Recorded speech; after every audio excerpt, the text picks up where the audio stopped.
We are on our last week of The Hellbound Heart. Chapter 10.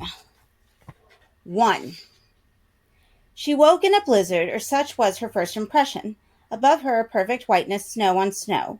She was tucked up in snow, pillowed in snow. The blankness was sickening. It seemed to fill up her throat and eyes. She raised her hands in front of her face. They smelled of an unfamiliar soap, whose perfume was harsh. Now she began to focus. The walls, the pristine sheets, the medication beside the bed. A hospital. She called out for help. Hours or minutes later, she wasn't sure which, it came in the form of a nurse who simply said, "You're awake," and went to fetch her superiors.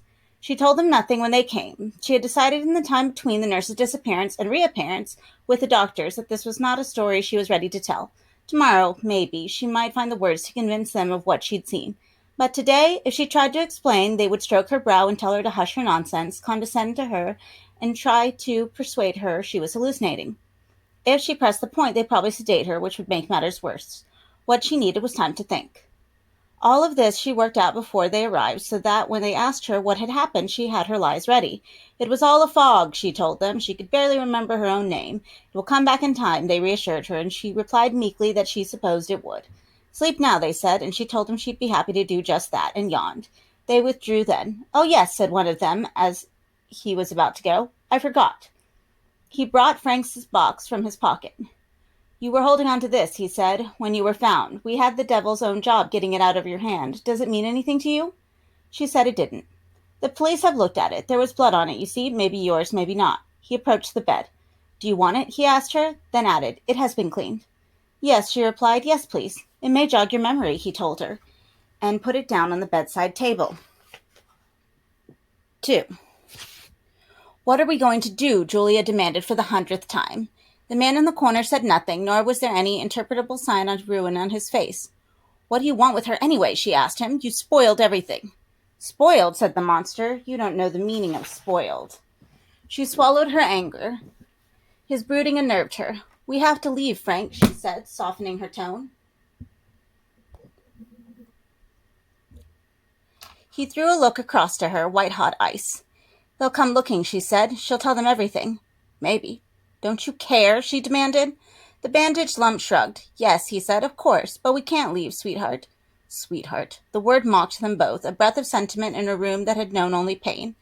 "I can't face the world like this." He gestured to his face. "Can I?" he said, staring up at her. "Look at me." She looked. "Can I?" "No. No." He went back to perusing the floor. "I need a skin, Julia." "A skin?"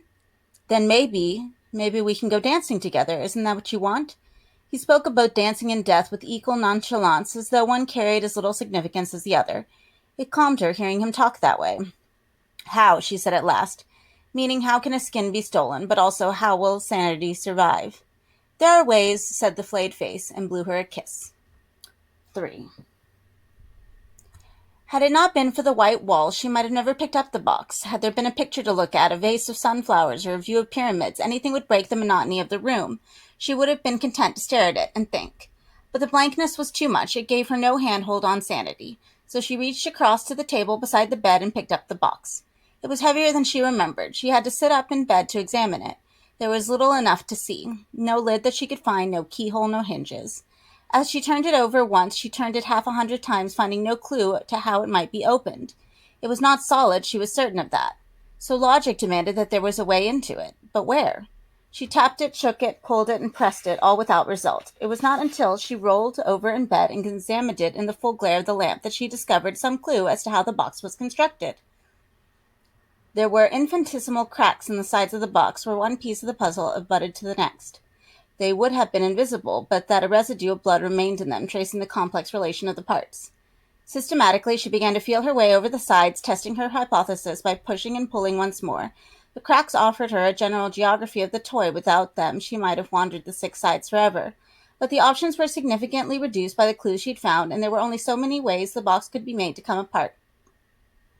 After a time, her patience was rewarded. A click, and suddenly one of the compartments was sliding out from beside its lacquered neighbors. Within there was beauty, polished surfaces which scintillated like the finest mother of pearl, colored shadows seeming to move in the gloss.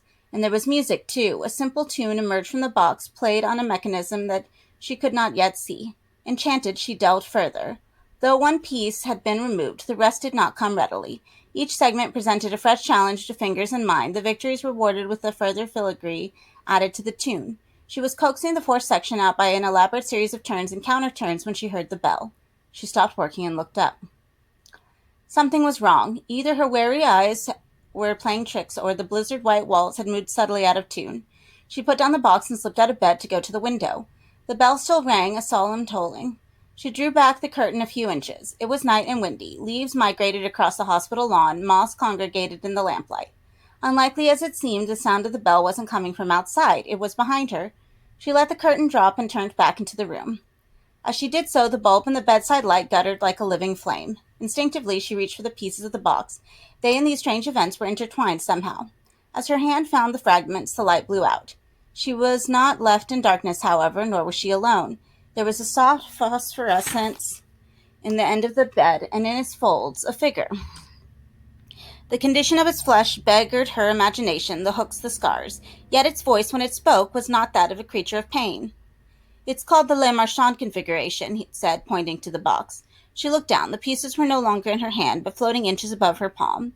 Miraculously, the box was reassembling itself without visible aid, the pieces sliding back together as the whole construction turned over and over. As it did so, she caught fresh glimpses of the polished interior and seemed to see ghost faces, twisted as if by grief or bad glass, howling back at her. Then all but one of the segments was sealed up, and the visitor was claiming her attention afresh. "The box is a means to break the surface of the real," it said. "It's a kind of invocation by which we Cenobites can be notified." "Who?" she said. "You did it in ignorance," the visitor said. "Am I right?" "Yes." "It's happened before," came the reply. "But there's no help for it, no way to seal the schism until we take what's ours."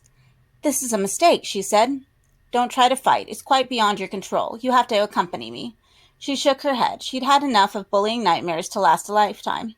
"I won't go with you," she said. "Damn you, I won't." As she spoke, the door opened. A nurse she didn't recognize, and a member of the night shift presumably was standing there. "Did you call out?" she asked. Kirsty looked at the Cenobite, then back at the nurse. They stood no more than a yard apart. "She doesn't see me," it told her, "nor hear me. I belong to you, Kirsty, and you to me." "No," she said. "Are you sure?" said the nurse. "I thought I heard."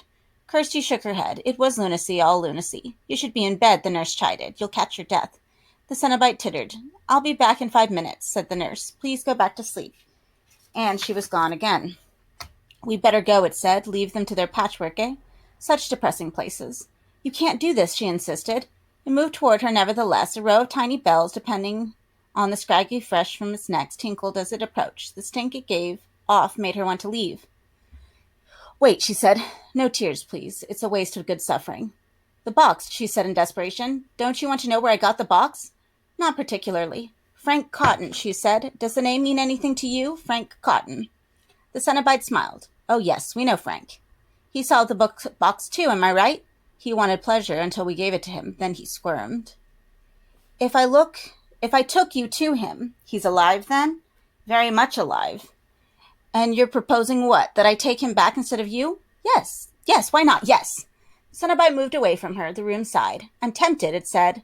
Then, "Perhaps you're cheating me. Perhaps this is a lie to buy you time." "I know where he is, for God's sake," she said. "He did this to me." She presented her slashed arms for its perusal. "If you're lying," it said, "if you're trying to squirm your way out of this, I'm not. Deliver him alive to us, then." She wanted to weep with relief. "Make him confess himself, and maybe we won't tear your soul apart." And that was chapter 10 of The Hellbound Heart. Thursday we finished with chapter 11. Thank you for reading with me.